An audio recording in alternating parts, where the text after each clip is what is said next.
오늘 우리에게 주시는 하나님의 말씀 에스더 4장 12절부터 17절 말씀, 구약 753페이지입니다. 제가 읽겠습니다. 그가 에스더의 말을 모르드게에게 전하매 모르드게가 그를 시켜 에스더에게 회답하되 너는 왕궁에 있으니 모든 유다인 중에 홀로 목숨을 건지리라 생각하지 말라. 이때 네가 만일 잠잠하여 말이 없으면 유다인은 다른 데로 말미암아 노임과 구원을 얻으려니와 너와 네 아버지 집은 멸망하리라.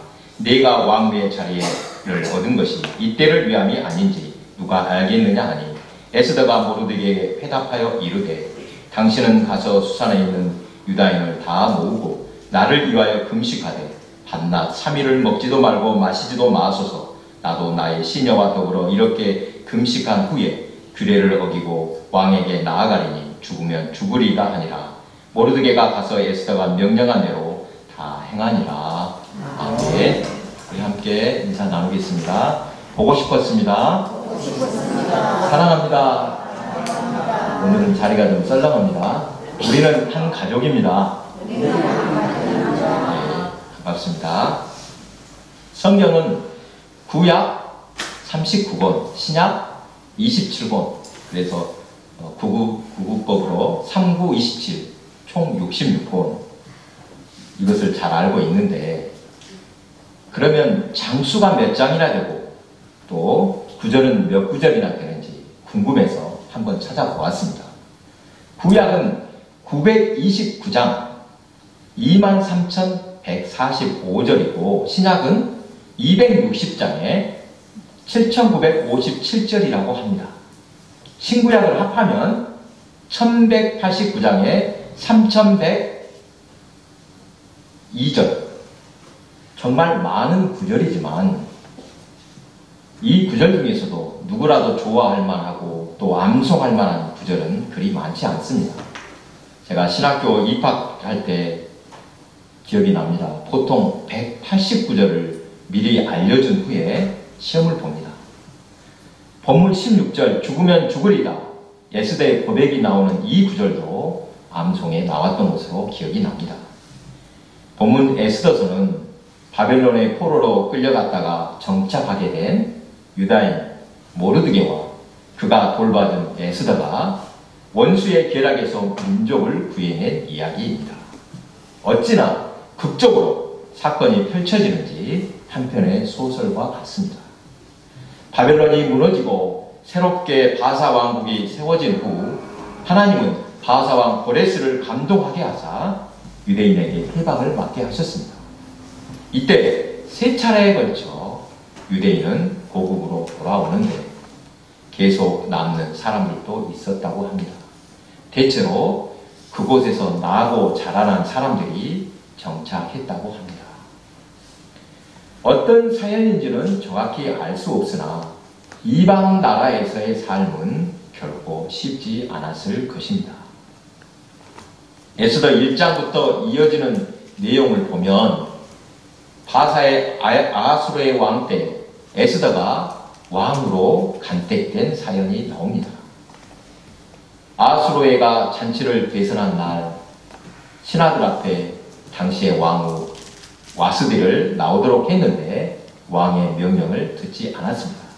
그 일로 와스디는 폐위되고 에스더가 왕후가 됩니다.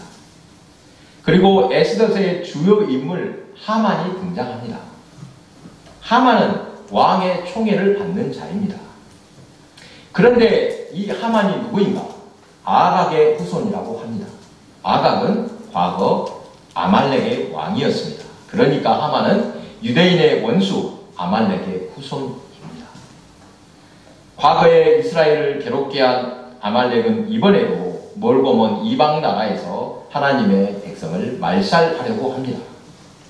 하만이 유대인 전체를 없애고자 한 것은 모르드게가 자신에게 굽히지 않았다고 그를 미워하면서부터입니다. 모르드게가 하만에게 허리를 숙이지 않는 이유가 무엇인지 정확한 설명은 없지만 하만이 어느 민족, 누구의 자손인지 알았기 때문에 허리를 굽히지 않았을 것이라고 합니다.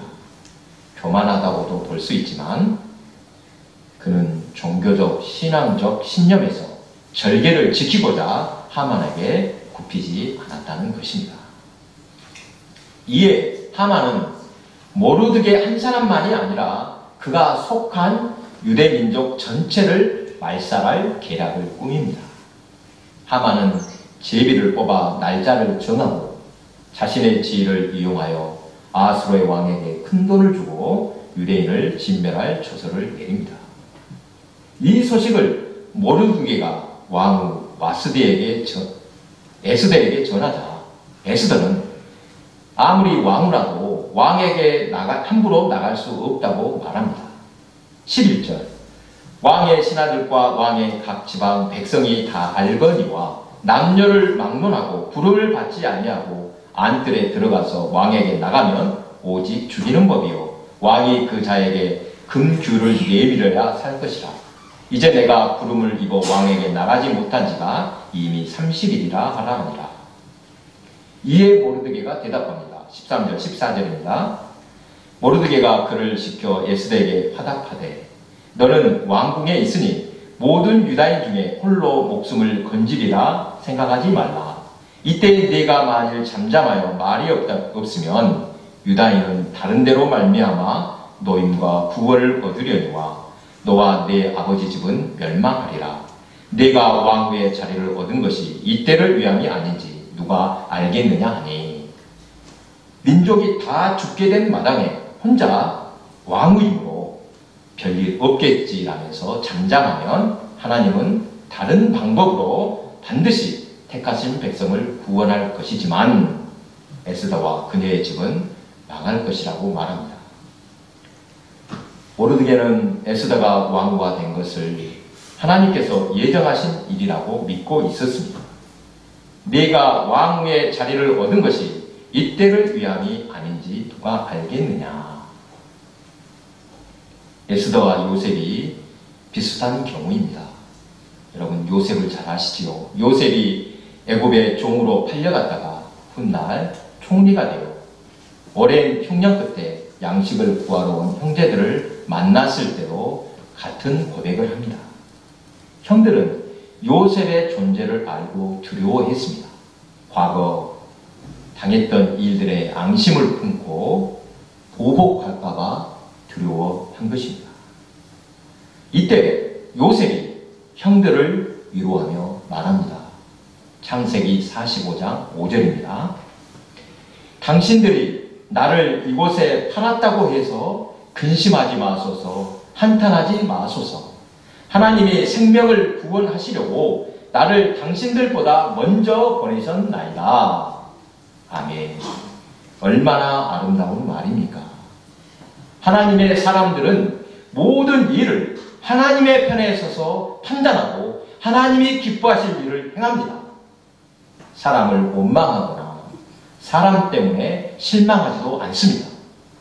하나님의 귀한 섭리와 예정을 믿기 때문입니다. 이러한 하나님의 예정과 섭리는 사도행전에 나오는 브리스길라, 아굴라 부부에게서도 잘 나타납니다. 로마 제국이 유대인들을 추방한 사건이 있었습니다. 부부에게는 시련이었겠지만 고린도라는 항구 도시로 쫓겨난 브리스길라와 아굴라는 그곳에서 사도 바울을 만나게 됩니다. 사도 바울이 자기를 위해 목숨까지도 아끼지 않는 부부라고 소개했던 사람들입니다. 강제 추방이라는 뜻밖의 상황 때문에 왜 우리 인생에는 이런 어려움만 찾아오는 것인가 라고 실망할 수도 있습니다. 불안한 미래에 대한 걱정, 또 그렇게 내몰린 것에 원망할 수도 있습니다. 그러나 고린도에서 사도 바울을 만남으로써 하나님의 또 다른 손길을 체험하고 결국 그 두 사람은 주님의 선교사에게 귀한 동역자가 되었습니다.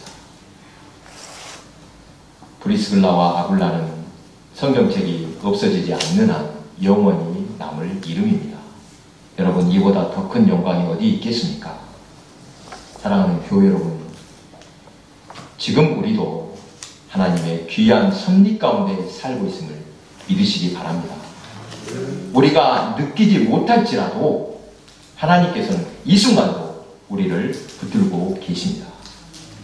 우리의 걸음을 인도하시는 하나님의 손길이 때로는 풍성한 복, 인자한 손길일 수도 있고 때로는 시련의 광야를 통과하시도록 훈련시키는 거친 손일 수도 있습니다. 아마도 자신이 처한 상황에 따라서 조금씩 다르게 느껴질 것입니다.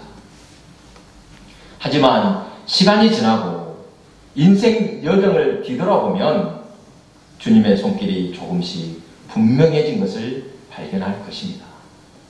당시에는 왜 그랬는지 이유를 몰랐는데 돌이켜보니 하나님의 귀한 섭리였다고 고백하게 될 것입니다.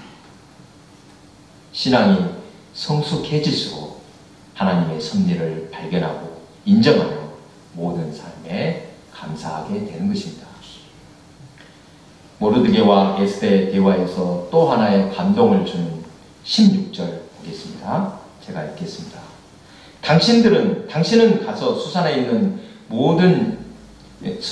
유대인을 다 모으고 나를 위하여 금식하되 밤낮 3일을 먹지도 말고 마시지도 마소서. 나도 나의 시녀와 더불어 이렇게 금식한 후에 규례를 어기고 왕에게 나아가리니 죽으면 죽으리라. 아멘. 에스더가 결단합니다. 혼자 금식할 것이 아니라 민족이 다 함께 금식하여 기도하자고 합니다. 죽으면 죽으리라. 에스더의 용기는 어디서 온 것입니까? 혈과 육의 생각이 아닌 믿음에서 나온 용기인 줄 믿습니다.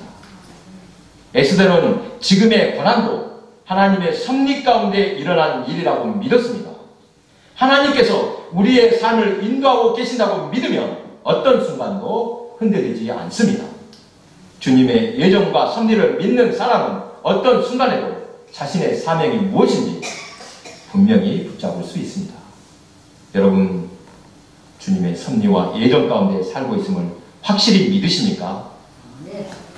그런 믿음이 있다면 에스더처럼 죽으면 죽으리라 머뭇거리지 않는 결단도 있어야 합니다. 여러분, 성도의 신앙은 어느 때 나타나는 것 같습니까? 모든 게 잘 되고 편안할 때는 드러나지 않습니다. 누구라도 은혜롭게만 보일 것입니다. 그대로가 좋은데 얼굴 붉힐 일이 있겠습니까? 편안할 때는 불평할 일도 너그럽게 넘어갑니다. 그러다가 고난의 파도가 밀려오면 그때 각자의 신앙이 드러납니다. 내 마음과 내 뜻에 맞지 않는 일을 만나더라도 우선 입으로 불평하지 말고 하나님의 섭리를 찾으려고 노력해야 합니다.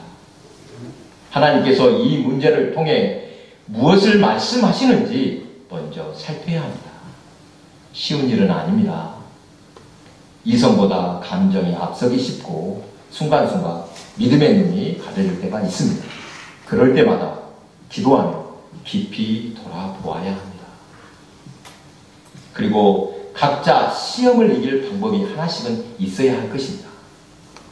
개인적으로는 금식할 때 하나님께서 특별한 은혜를 주시는데 저에게는 금식하면 분별의 은사를 주시는 듯 합니다. 또한 하루 중 새벽 첫 시간은 가장 맑은 것 같습니다.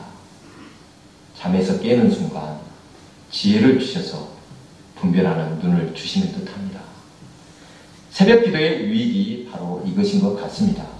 가장 맑을 때 그 시간을 하나님께 드려 예배로 시작하면 그 하루는 더욱 복될 것입니다. 지난주에도 하나님 말씀을 전하는 설교자로서 어떻게 하면 더 은혜롭게, 더 정확하게 하나님 말씀을 그대로 전할 수 있을까 깊이 고민하며 말씀을 준비했습니다. 때로는 설교 한 편으로 사람이 변화될 수 있을까라는 생각도 듭니다. 그리고 또 하나, 설교자로서 제 자신은 설교한 대로 살고 있는가 되묻게 됩니다. 여러분 한번 돌아보시기 바랍니다. 말씀을 몰라서 실천하지 못한 경우는 드물 것입니다. 듣기는 듣되 알기는 알되 결단하지 않고 행하지 않은 경우가 대부분일 것입니다. 예수님께서는 들을 게 있는 자는 들으라 말씀하십니다. 누구나 귀는 있는데 들을 귀가 있는가 모르십니다. 이것은 따끔한 말씀입니다. 주님께서 아무리 좋은 말씀을 주시더라도 듣고 순종하지 않으면 헛것입니다. 우리 모두 들을 귀가 있기를 바랍니다. 말씀을 듣고 마는 것이 아니라 작은 것 하나라도 결단하고 실천할 때 복이 됨을 믿으시기 바랍니다. 본문 이후 어떤 일이 일어납니까?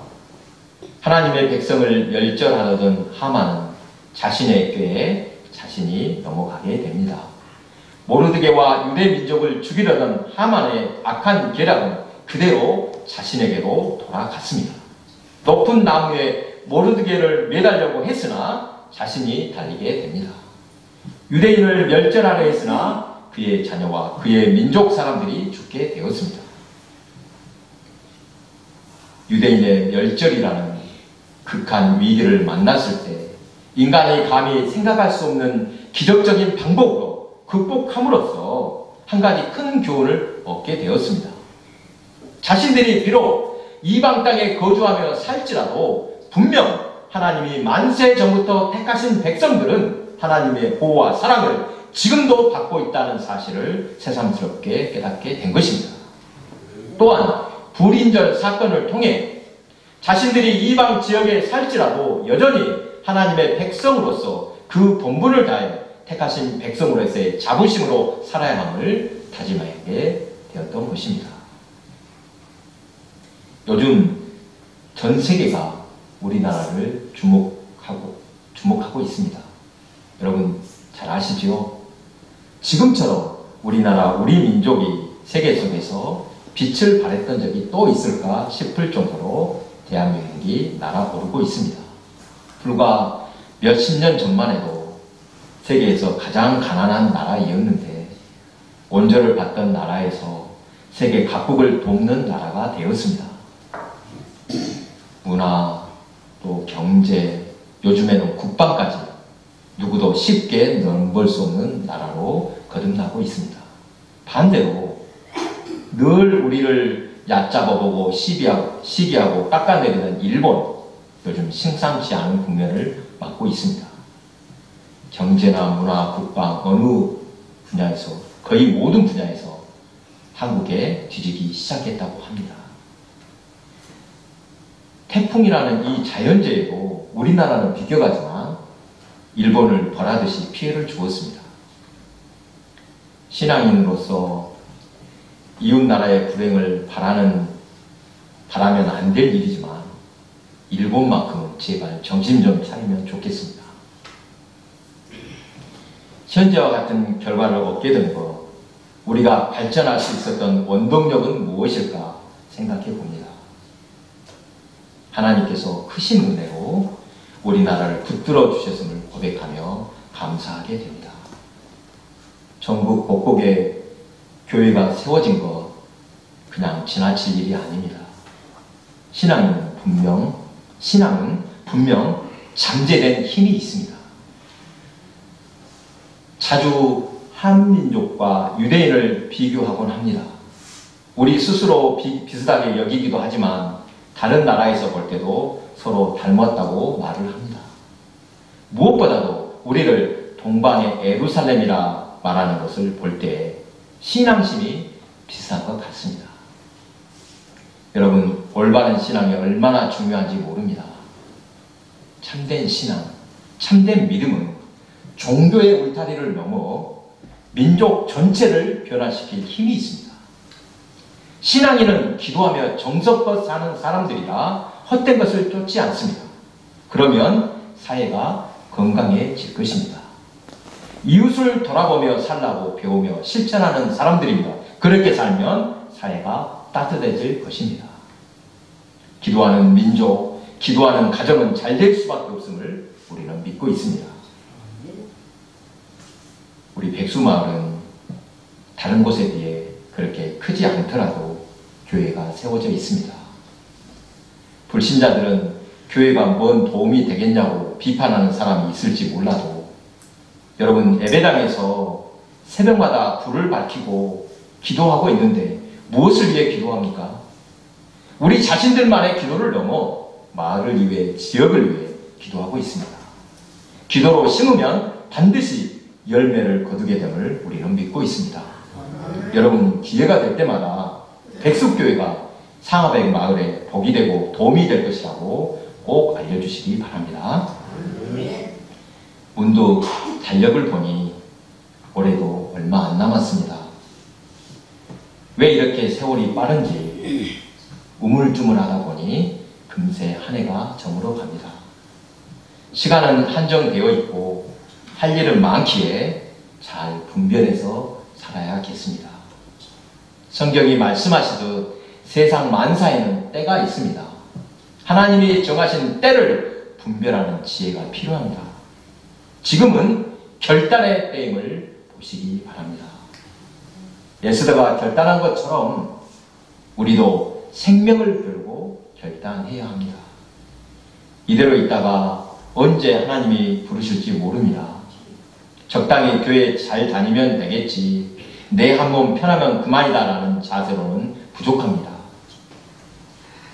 여러분, 신앙생활을 하면서 값진 보와 값진 진주를 꼭 발견하시기 바랍니다. 그리고 그것을 발견할 때 가진 것을 모두 드리는 결단으로 반드시 참 생명, 영생을 얻는 저와 여러분이 되시기를 바랍니다. 기도하겠습니다.